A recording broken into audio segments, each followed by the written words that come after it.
श्री स्वामी समर्थ अवधूत चिंतन श्री गुरुदेव दत्त. तुम्हा सगळ्यांचं आपल्या चॅनलमध्ये स्वागत करते. तर आजचा विषय खूप महत्त्वाचा असा होणार आहे आणि तो म्हणजेच काय तर श्री स्वामी समर्थ महाराजांचे जे गुरुवारचा व्रत असतो ते व्रत कसे करावे. आता हे व्रत जे असतात ते बरेच लोक बोलतात 5 गुरुवार, 9 गुरुवार, 11 गुरुवार. आता मी जे केले ते तुम्हाला सांगेल. तर मी 11 गुरुवार केलेले होते. तुमच्या इच्छेनुसार तुम्ही करा. आता मी तर 9 गुरुवार म्हणजे बऱ्याच लोकांच्या तोंडून ऐकलेलं आहे. तर तुम्हाला जर 9 करायचे असतील तर 9 करा, 11 करायचे असतील तर 11 करा. पण हे गुरुवार करत असताना आपल्याला काही उपासना जी असते महाराजांची ती करायची असते. आपण जर 11 गुरुवारांना स्वामी समर्थ महाराजांची जी काही सेवा उपासना आपण करत असतो, उपवास करावा का, उपवास जर केला तर तो कशा पद्धतीने करावा, आपण फराळ घेऊ शकतो का, किंवा उपासना करत असताना ही सकाळी करावी की संध्याकाळी करावी, तिघी सेवा किंवा ज्या काही सेवा असतात त्या एकत्र कराव्यात का, आणि सुत्तक विटाळ वृद्धी आली तर काय करावं, उद्यापन कसं करावं, हे जे उपवास असतो हे करत असताना काही नियम जे असतात ते कटाक्षाने आपल्याला पाळायचेच असतात. हे नियम जर आपण पाळून आपलं जी काही सेवा असते ती जर केली तर निश्चितच आपल्याला फलप्राप्तीही मिळत असते. आपली इच्छा जर असेल एखादी तर इच्छा प्राप्तीसाठी सुद्धा हे तुम्ही गुरुवार करू शकतात. तर बघा, सगळ्यात महत्त्वाचं तर हे तर आपण महाराजांचे गुरुवार जे व्रत आहेत ते करायचे आहेत. आणि यापेक्षा मोठं पर्वणी आपल्यासाठी नाही. आपल्या मनात येणं हा विचार ही सुद्धा महाराजांची कृपा असते. कारण कुठल्याही सेवेला त्यांची कृपादृष्टी असावी लागते, आपण कुणीही नसतो. म्हणून महाराजांनी जर तुम्हाला सुचवलेलं आहे की गुरुवारचा व्रत तुला करायचं म्हणजे मला करायचं आहे बाबा असं तुम्हाला वाटत आहे, तर ही महाराजांची कृपा म्हणावी. ते करून घेतील आपल्याकडून हे निश्चितच. तर बघा, आता तुम्हाला सांगण्याचं तात्पर्य असं की तुमची जर काही इच्छा असेल तर त्या इच्छेसाठी सुद्धा तुम्ही संकल्पयुक्त हे 11 गुरुवार करू शकतात. काही ठिकाणी 9 गुरुवार सांगतात, काही ठिकाणी 11 गुरुवार सांगतात. तुम्ही जे करणार ते तुम्ही संकल्पामध्ये सांगावं आणि त्या पद्धतीने करू शकतात.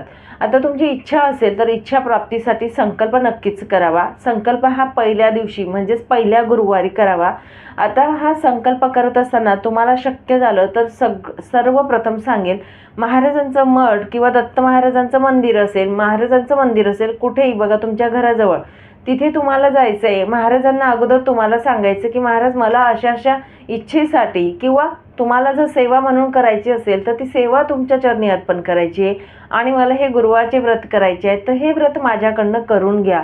या पद्धतीने सांगावं, मी संकल्प करणार आहे आणि संकल्पयुक्त हे माझ्याकडनं करून घ्या, माझ्या इच्छा पूर्ण करा. हे जे काही असेल पूर्ण करा किंवा अपूर्ण करा, ह्या गोष्टी ज्या असतात ना हे महाराजांवर सोपवून द्यायचं आहे. तुम्ही जर त्यांना सांगितलं आहे विषय संपला, तिथे सांगायचं, आपण संकल्प करावा आणि आपल्या सेवा करायचं काम आपलं असतं. सेवा कशा पद्धतीने करावी ते आता आपण बघूयात. तर पहिल्या गुरुवारी आपण संकल्प करावा. संकल्प करत असताना देवघरासमोर बसून आपल्या उजव्या हातात पाणी घ्या, हळदी कुंकू त्या पाण्यात टाका, अक्षदा टाका, एक फूल ठेवा आणि आपलं नाव, आपल्या गोत्राचं नाव, आपण जे महाराजांची सेवा करत असतो ती सेवा तिथे सांगायची की गुरुवार व्रत मी करत आहे, किती गुरुवार तुम्ही करणार आहेत ते सांगावं. आणि त्यानंतर तुम्हाला सांगेल हे गुरुवार करत आहे तुम्ही कशासाठी सांगत आहे. तुमची काही इच्छा असेल तर तिथे स्पष्ट तुम्ही महाराजांना सांगा आणि त्यासाठी मी संकल्पयुक्त हे 11 गुरुवार करत आहे असं सांगून आपण तो संकल्प सोडवावा. आता बघा, जेव्हा आपण संकल्प करत असतो तेव्हा अर्धं काम आपलं झालेलं असतं सेवेचं.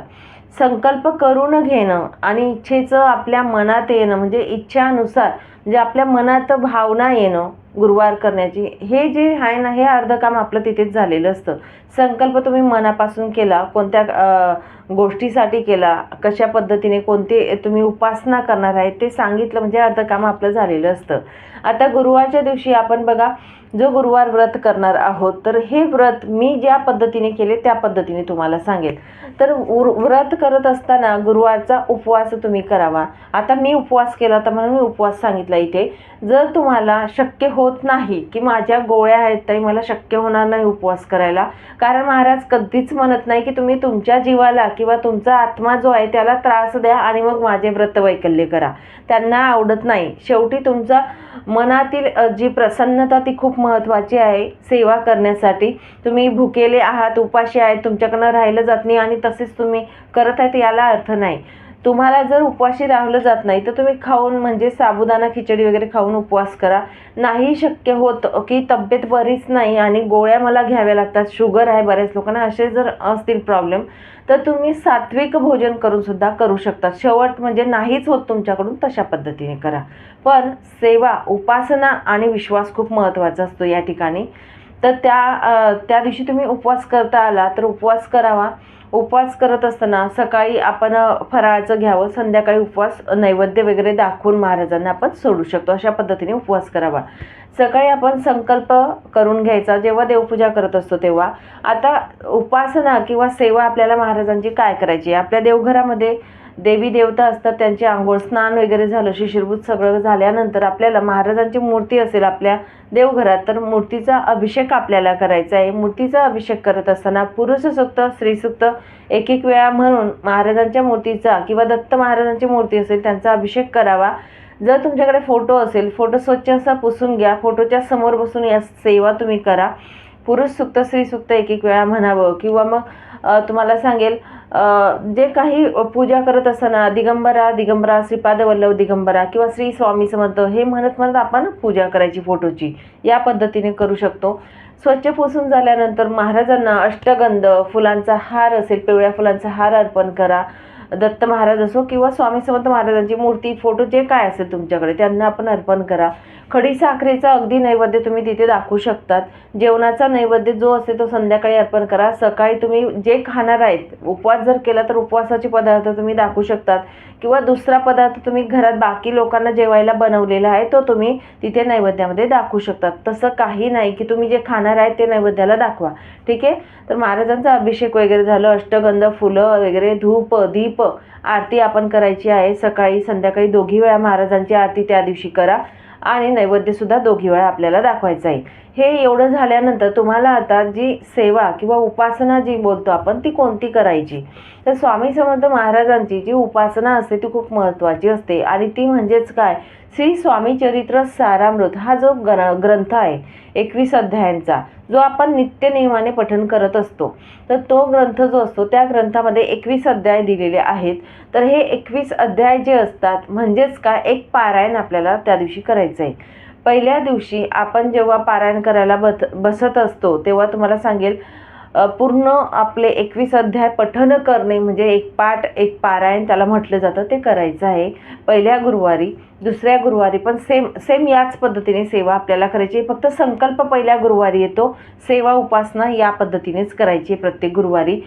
तर 1 ते 21 अध्याय पठण करायचे म्हणजे एक पारायण करायचं. त्यानंतर तुम्हाला सांगेल अजून दुसरी सेवा त्यामध्ये येते 11 माळी जप.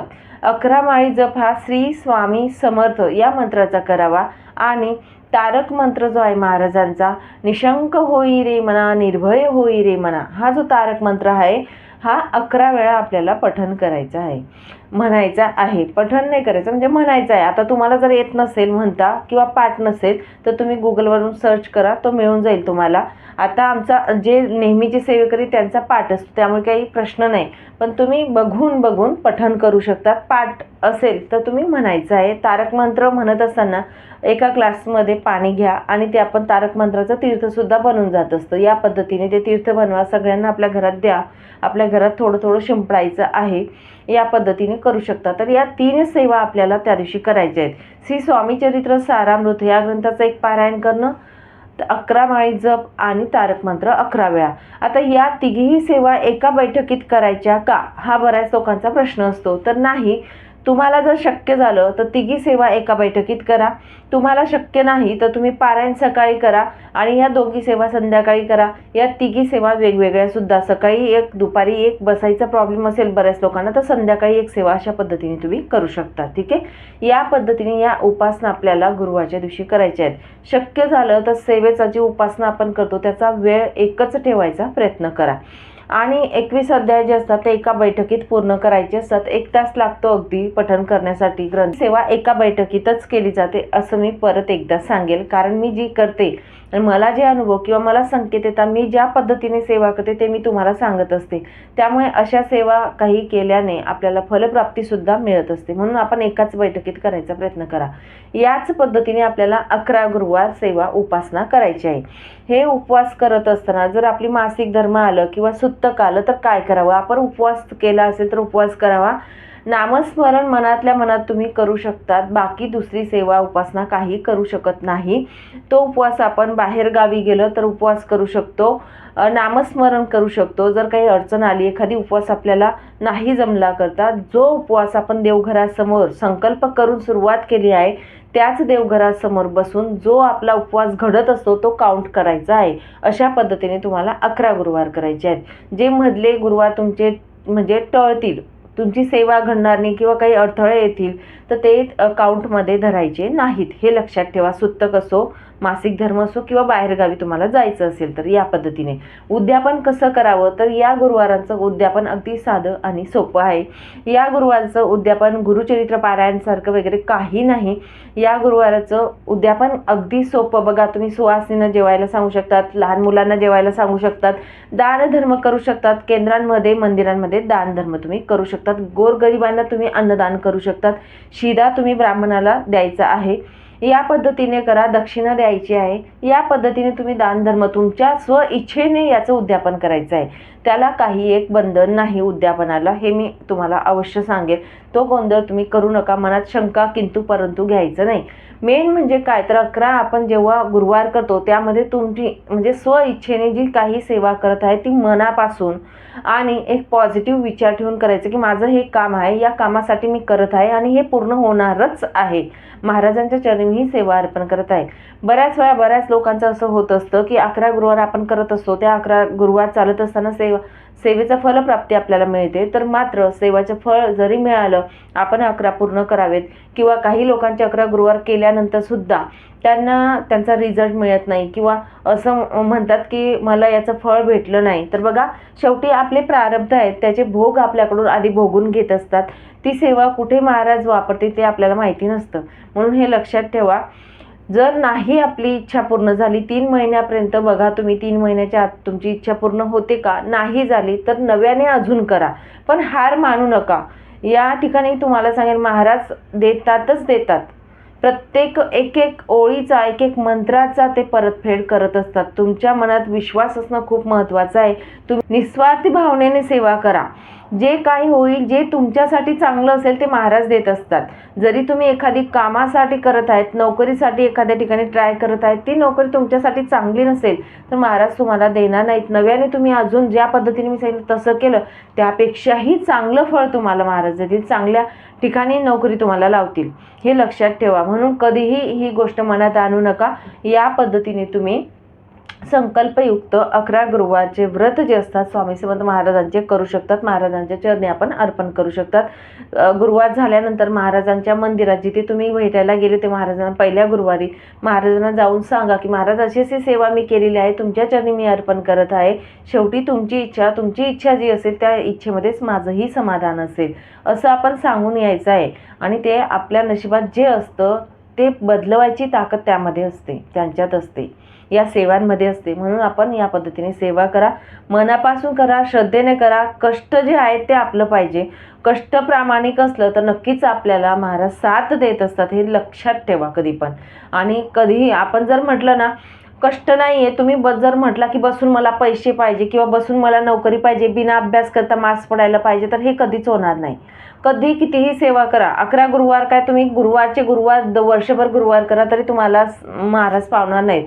महाराज काय सांगतात, कष्ट करा, मेहनत करा आणि मग आपल्या पाठीशी उभे राहत असतात. या पद्धतीने आपण जर केलं तर नक्कीच आपल्या पाठीशी 100% महाराज उभे राहत असतात, आपली इच्छा पूर्ण करत असतात. चला मग, सांगितलेली सेवा जी आहे ती महाराजांच्या चरणी अर्पण करते आणि इथेच विराम घेते. नंतर अजून भेटेल अशाच व्हिडिओसोबत. श्री स्वामी समर्थ. अवधूत चिंतन श्री गुरुदेव दत्त. माहिती आवडली असेल तर आपल्या व्हिडिओला नक्कीच लाईक करा, शेअर करा आणि नवीन असणार तर सबस्क्राईब करा.